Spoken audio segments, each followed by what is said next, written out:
We're back at the workshop. I'm gonna start on the 70 Lemans Wagon here. Got it all stripped down. I've taken the paint off the sides, got it down to bare metal.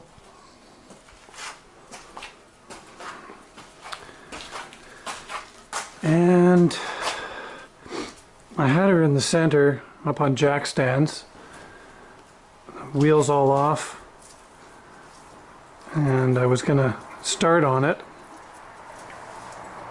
Then I got my tape measure out and it occurred to me, well, hang on a second here, I think there's room for my blazer in here at the same time. So I calculated that I can slip it in just, let's see, by my tires, I can drive right up in one swoop.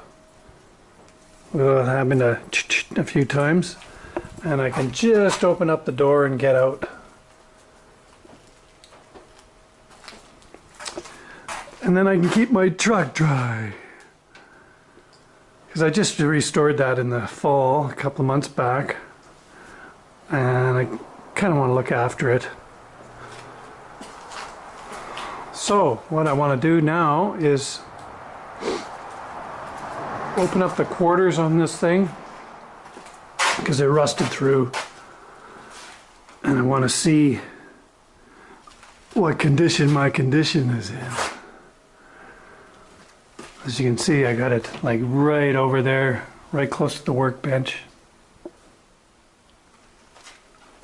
And I figure if I do a side at a time, so I'll pull out the blazer and access the back here, and I can restore all this side, and I'll just flip it around, and then I can do the other side and still be able to pull this in every day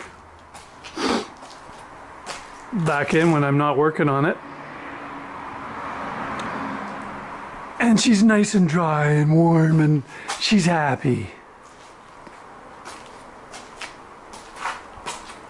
It's been really cold here for the last almost 3 weeks. It's pretty freaking cold in here. Concrete building, 8-inch concrete blocks all the way around. And it goes up to a vault up here. So it's pretty cold-blooded. You can see the side I've been sandblasting in. It's nice and pretty fresh paint there, and this side's all grunged out. And from there to here, around the corner, down this wall to the door is wood. So it's nice thick 8-inch wall insulation in there, but you know, vapor barrier and everything. But it's still, when this building is cold, it takes a whole day to heat it all up and heat the walls up and the ceiling and the floor so that it's comfortable to work in. We got 2-inch SM styrofoam underneath the slab. So as I say, it takes a while. You can stoke the heat, fire up the wood stove, pump the heat into this thing, and then it's good enough. I can get it up to 70 degrees. It's good enough to paint in here, and it's warming up, so it won't be so bad. Okay, I'll pull the blazer out, and I'm going to open up the quarter on this right side here and have a look, see how bad it is in there. Do an inspection hole. Okay. Fire up the tools.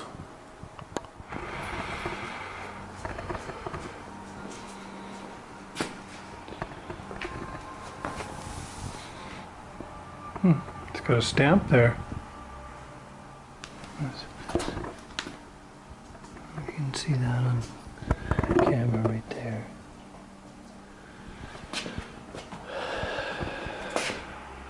Well, it's salvageable. The inner well.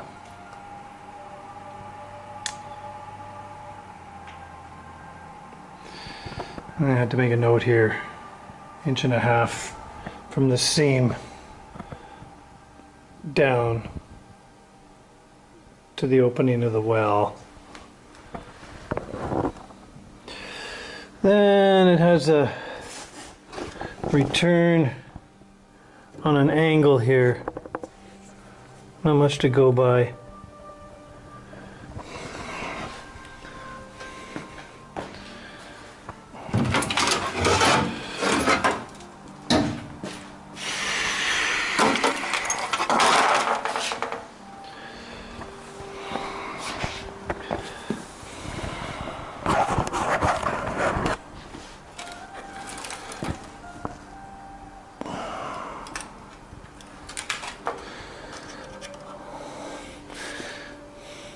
So it's got a bit of an angle.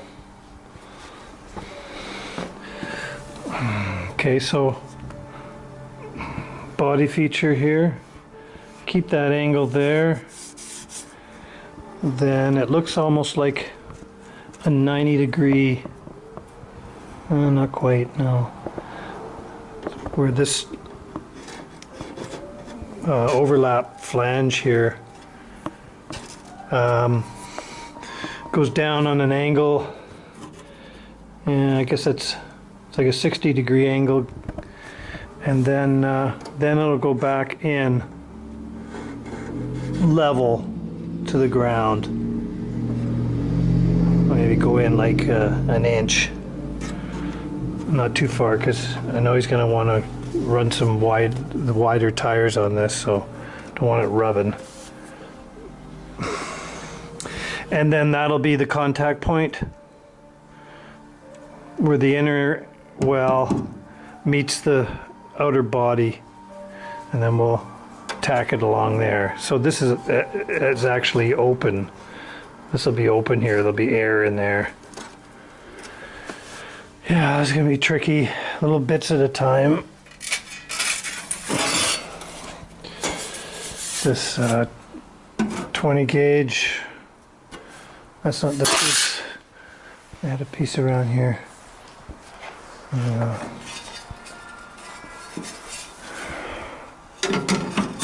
So like that. I'll cut it.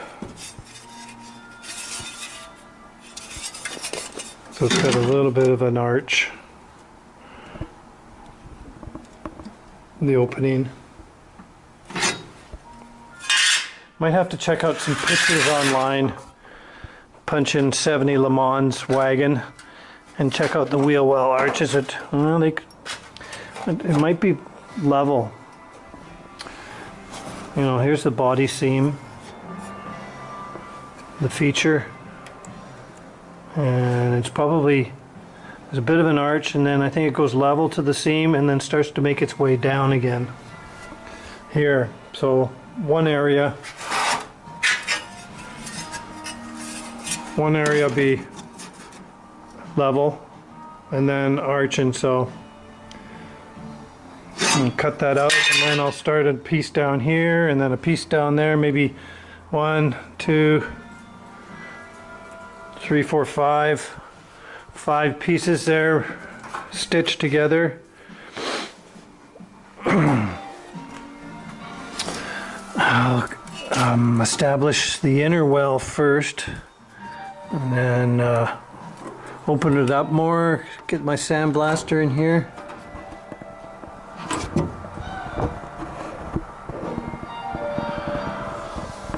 And zap it with the blaster.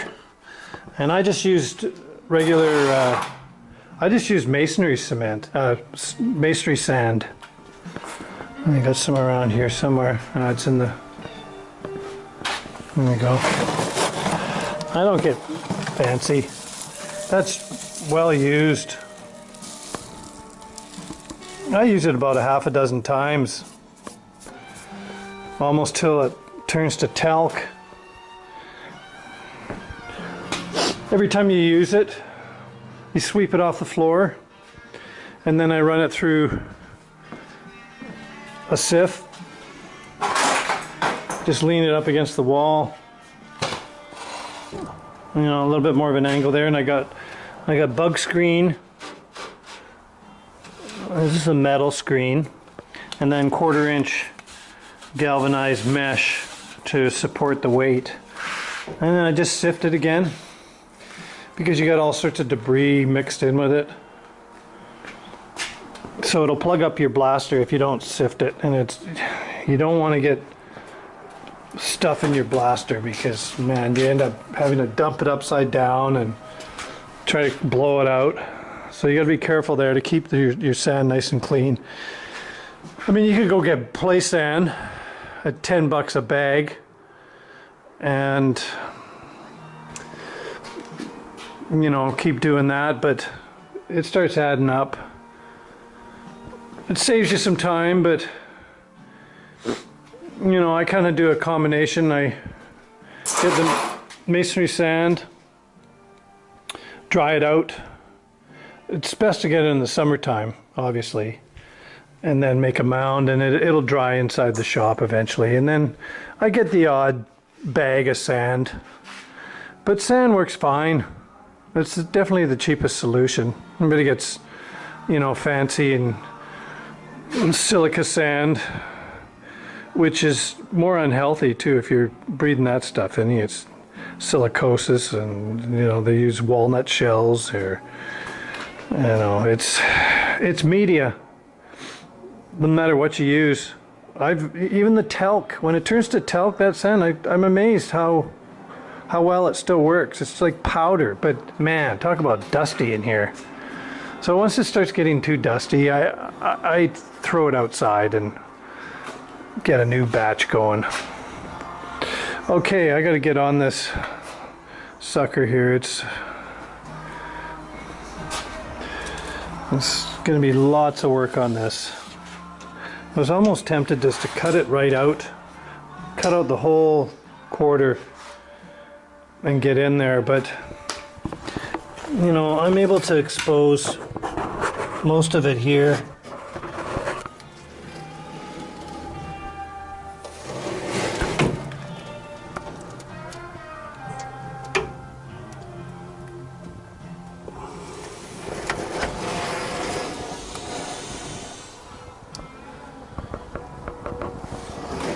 And you can pretty well see what's going on. So I figured that's the quickest solution, is open it up to the point where I can access my blasting tip in there.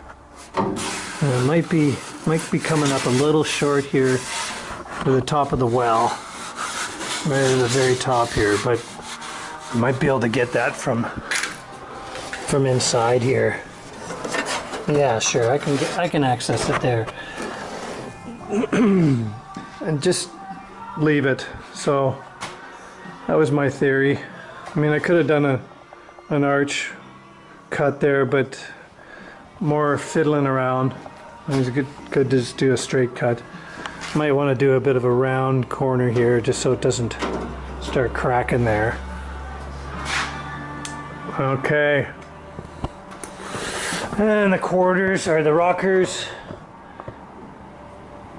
I think what I'm going to do there is cut them right off so I can get right in there, because I mean, look at that. It's hooped. And you can do a really good job of cleaning up inside there and replace metal if it's cut out. You know, I could put a patch over that, but hey, chances are, if it's rusting there, then that's probably inside out rust too, by the looks of things. You know, look at inside there. I would say that's inside out rust. So if it's rusting through there, chances are it's gonna rear its ugly head somewhere else. And he's going to go trimless on this. He's going to take all the trim off. Weld up all the fasteners for the trim. It's dented right here. You can cut that out and weld it back together once I pound that dent out. I mean, you could use a stud puller on that, but yeah, I'm just going to cut it out because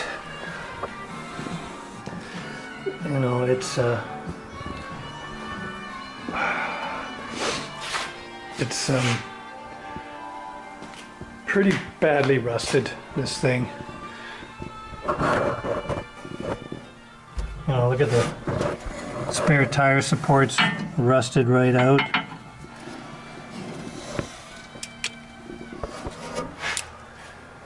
And then the other side is, that's a good point, see? Now, look at it's rusting through there.